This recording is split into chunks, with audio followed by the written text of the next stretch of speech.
Nessa aula, nós vamos falar sobre os indicadores de desempenho, que são os KPIs. Os KPIs são muito importantes dentro da área de compras, que eles vão medir a sua eficiência dentro da área, tá? O que você está fazendo, quais são os seus resultados.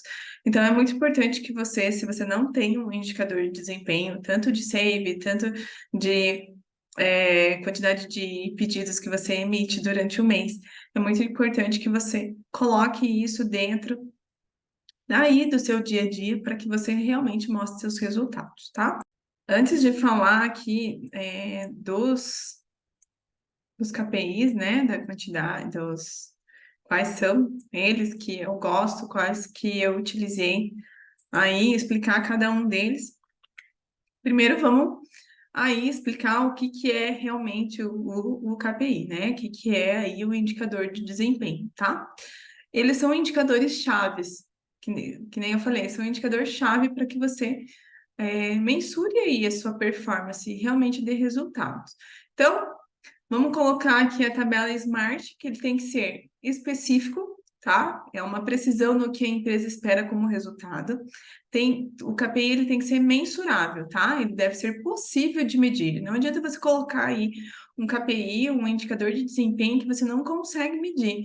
Você está lá fazendo, tem, e você não tem parâmetro de medição em relação a isso.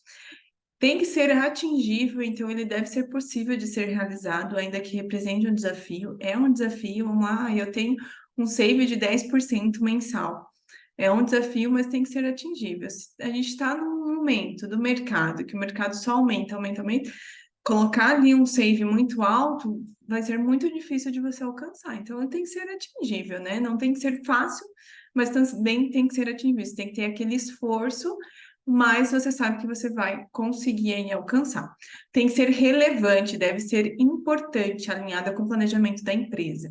Então, aquele indicador de desempenho que você está colocando na tua área, ele é importante para a empresa? O que que vai mostrar aí? O quanto que você vai conseguir evoluir dentro dessa performance, desse indicador de desempenho, né? O que que vai te ajudar aí nessa evolução? E ele tem que ser temporal, deve ser um prazo definido para ser alcançado. Então, assim, é mensalmente, um save de 10% é mensalmente. Então, tem lá, começou dia 1º e vai fechar no dia 30.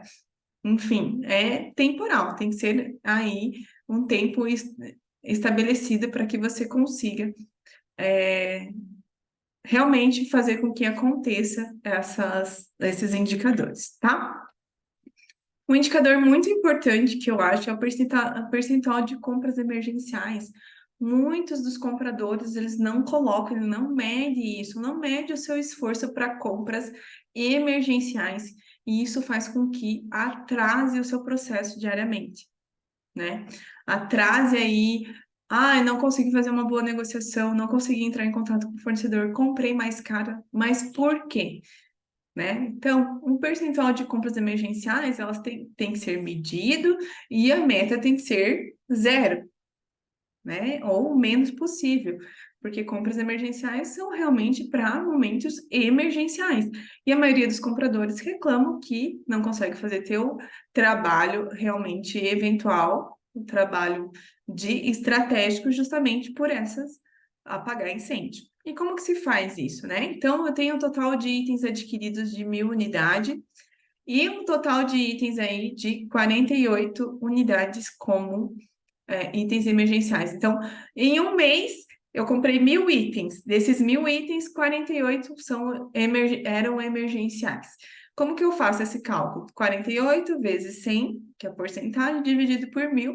Então, o meu índice aí de compras emergenciais é 4,8%. Isso tem que diminuir, né? Tem que saber por quê. Isso é um exemplo, né? Mas você pode colocar ali pode fazer por pedidos de compra, pode fazer por valores, enfim, para que você saiba realmente qual que é a quantidade de itens que você está comprando como emergencial dentro da empresa e o que isso afeta dentro do departamento de compras, tá? Então, é o custo do processo de emissão de ordem de compra, são Normalmente os compradores não fazem isso, né? Porque é algo mais da parte estratégica mesmo da gestão. Então, você precisa saber quanto que te custa ali emitir um pedido de compra, né? Se você vai considerar um período aí de 6 meses e levando os seguintes dados, né? Despesa total dos funcionários do departamento de compras, números de pedidos de compras emitidos. Então, você vai colocar ali a despesa. Então, meu departamento, ele custa R$ 10.000 e eu tenho aí, o departamento de compras tem 3 compradores, custa R$ 10.000, exemplo. Então, foi emitido 15 pedidos, ou tipo, 50 pedidos. Esse valor, né, e esse resultado vai ser o percentual aí de custo, vai ser o valor do custo de pedido, perdão, tá? Para você saber quanto que custa para você emitir o pedido. Eu custo R$ 3.000, né, com todas as despesas, né? Alimentação, transporte, com todas as despesas. E emitir lá 100 pedidos. Vamos supor. Então, meu custo do pedido, eu dividido, vai ser tanto. Então, você tem que saber, poxa, quanto mais pedidos eu fizer, mais caro, né? Praticamente acaba ficando assim. Então, tem que ver uma forma estratégica para que você consiga reduzir aí esse custo do pedido.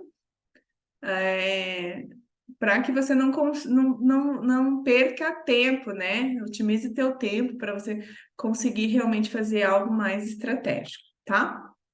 Então, eu coloquei um exemplo aqui, um período de junho até dezembro, foram levantados os dados. Despesa do departamento de R$ 250.000, total em 6 meses, tá? O total aí de emissão de pedidos de 350 unidades nesse período de 6 meses. Então, cada pedido de compra ali custou ali R$ 714, tá? Então, é mais ou menos isso a conta, não sei, que vocês precisam analisar para conseguir aí ver quanto que custa, né, ter um departamento de compras. Então, você precisa ter um bom desempenho aí dentro da área de compras para valer a pena aí esse custo do pedido, tá? Claro que é teu esforço, teu trabalho, não é só isso, né? Não é só você emitir o pedido, mas quanto de benefício você está dando para a empresa em relação a esse pedido, quanto você conseguiu de redução, enfim, tudo isso tem que ser analisado, tá? Outro ponto, outro que eu acho muito importante é o lead time, é o tempo médio de atendimento das solicitações de compra. O médio desse momento é medido, né, a partir do momento da requisição de material até a colocação do pedido de compra para o fornecedor. Isso é o tempo de atendimento, tá? Então, você emitiu o pedido de compra, a requisição, mas enviou para o fornecedor. Esse é o primeiro lead time. Quanto tempo você demora para atender uma requisição? Quanto tempo você demora para atender aí uma compra, né? E depois tem aí como que é feito, né? A data da solicitação menos a data da colocação do pedido, que é aí o número de dias para emissão. Então, se eu emitir dia 10, se foi feita a requisição dia 10 e você emitiu o pedido, enviou para o fornecedor todo aquele processo de negociação, enfim, aprovação, então você teve um tempo aí de colocação de pedido de 5 dias. Aí você tem que fazer ali um parâmetro. Poxa, o meu tempo médio, a empresa quer que eu faça em 5 dias o atendimento. Então, esse tempo de emissão de pedido é uma coisa. O outro lead time é o tempo médio de atendimento até a entrega do material. Então, assim, quanto tempo você vai demorar para entregar o material para o teu requisitante? Então, você fez a requisição foi feita a requisição no dia 10, você fez o pedido, mas a entrega deu aí em torno de 15 dias. Tem como medir isso? Tem, mas daí depende muito do produto, do fornecedor, como que é esse tipo de negociação e como que é feito aí o controle, né, de entrega dos materiais, né? Quem que faz esse controle de estoque, quem que faz esse controle de compra, para que você realmente consiga atender sem deixar faltar material dentro da empresa, tá? Esse aí é o terceiro indicador de desempenho. Save, todo mundo quer save, né? As empresas falam muito de save. O save ele serve para mostrar ganhos financeiros. Então, calcular o quanto foi possível economizar em uma compra comparado ao valor de compra com outro orçamento. Então, eu tenho aqui 3 orçamentos. Então, eu tenho um orçamento de R$ 50, um orçamento de R$ 58 e um de R$ 49. O que que é o save? O save é você conseguir reduzir o orçamento de menor valor. Então, eu tenho um orçamento negociado, um orçamento de R$ 49. Então, eu negociei 5% de desconto. Ele me deu aqui um valor de R$ 46,55. Nesse caso, o meu save vai ser de R$ 2,45. Você pode colocar isso em porcentagem. Ah, o save é em 5%. Então, eu tenho planilhas de save e planilha de cotação também, tá? Tá no meu site, onde você consegue aí demonstrar qual que é a porcentagem de desconto, porcentagem de save em relação ao mês. Daí você vai conseguir aí analisar mês a mês como que está o teu desempenho, como que você está conseguindo fazer as negociações em relação aí ao teu preço, tá? Outro, prazo médio de pagamento. Bom, o prazo médio de pagamento, ele é muito importante. O que que acontece? O departamento de compras, ele tem que trabalhar juntamente com o preço médio de pagamento do comercial. Então, assim, tem que ter esse giro de caixa. Se o cliente paga para a tua empresa em torno de 40 dias, o departamento de compras tem que negociar com os fornecedores esse prazo de 40 dias ou mais, tá? Para conseguir aí ter um capital de giro, ter uma organização melhor aí na parte aí de fluxo de caixa e ajudando também o financeiro, né? E ajudando a empresa a não ficar sem dinheiro no caixa, tá? Então, muitos compradores não sabem disso. E isso é muito importante para que você consiga entender o fluxo da empresa, para que a empresa realmente tenha dinheiro para pagar os fornecedores. Não adianta você fazer uma boa negociação pagando à vista, se o fluxo de caixa da empresa não está saudável, não está entrando dinheiro para o pagamento, entende? Então, você tem que analisar muito bem isso. Como que é feito esse indicador de desempenho com prazo médio de pagamento? Tem empresas que colocam que o prazo médio de pagamento durante o mês tem que ser em torno de 30, 35 dias até 40 dias. Então, o que que você vai ter que fazer? Você vai ter que colocar numa planilha todos os pedidos de compra, qual que é o prazo de pagamento e fazer aí a soma, né, a média aí de dias. Então, aqui eu coloquei, vamos imaginar que o mês de abril foi fechado 5 pedidos, com um prazo de pagamento 35 dias, 28 dias, 42 dias, 15 dias e 28 dias. Daí você divide pela quantidade de números de pedidos e vai ter o prazo médio de pagamento. Então, seu prazo médio de pagamento durante o mês de abril foi de 28 dias, tá? É bom para a empresa? A empresa recebe dos clientes um prazo mais ou menos de 29 dias? Então, se for bom para a empresa, ok. Se não, daí você vai ter que conversar com o departamento financeiro para que você consiga realmente ter aí um prazo que seja bom para a empresa, ok? Outro é a evolução de preço, né? A evolução de preço, ela determina quanto o valor de determinada mercadoria comprada flutua durante um período de tempo. Então, assim, você vai colocar lá, tem um produto que esse mês é R$ 10, o mês que vem é 15, de outro mês é 10, outro mês é 8 e assim vai. Então, você vai ter que fazer essa evolução de preço, tá? A intenção desse KPI é permitir que o setor de compras possa economizar em suas aquisições, identificando períodos em que os preços estão mais baixos. Então, assim, você sabe que essa em função dessa sazonalidade, né, de um certo período, você sabe que um mês aí de abril, vamos por assim, vou dar um exemplo. Mês de frio, junho, julho, agosto, né? A tendência é vender muito mais chuveiro, muito mais aquecedor.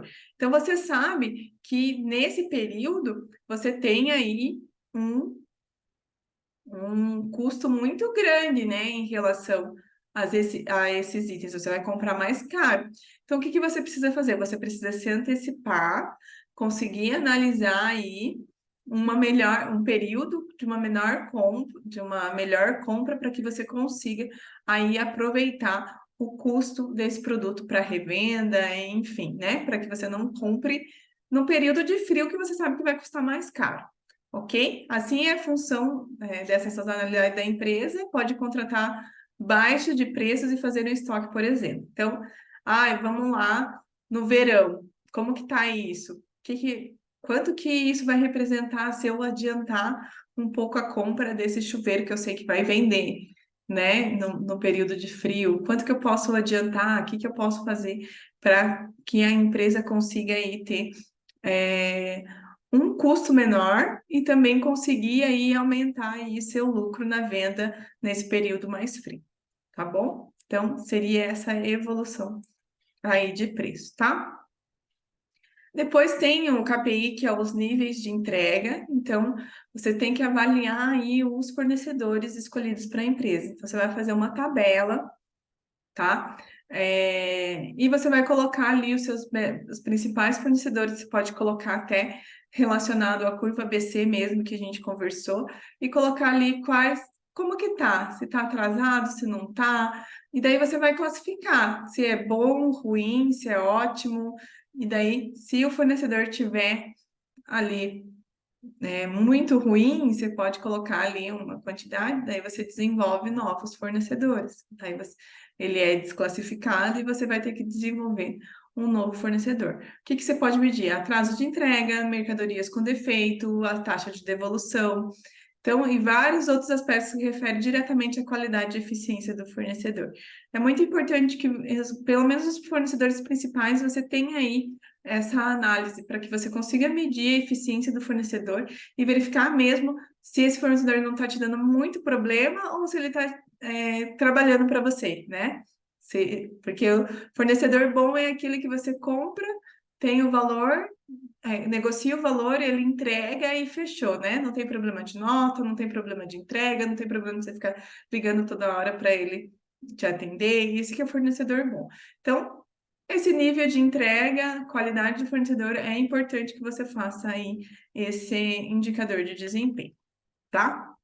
Então, esses seriam os indicadores de desempenho principais, que eu acho que já são bastante para que você consiga aí colocar ali o teu nível de eficiência e também ajudar aí no decorrer do departamento para que você consiga atender de uma forma que ajude os seus requisitantes, ajude a empresa e também não te dê muito sobrecarga, né?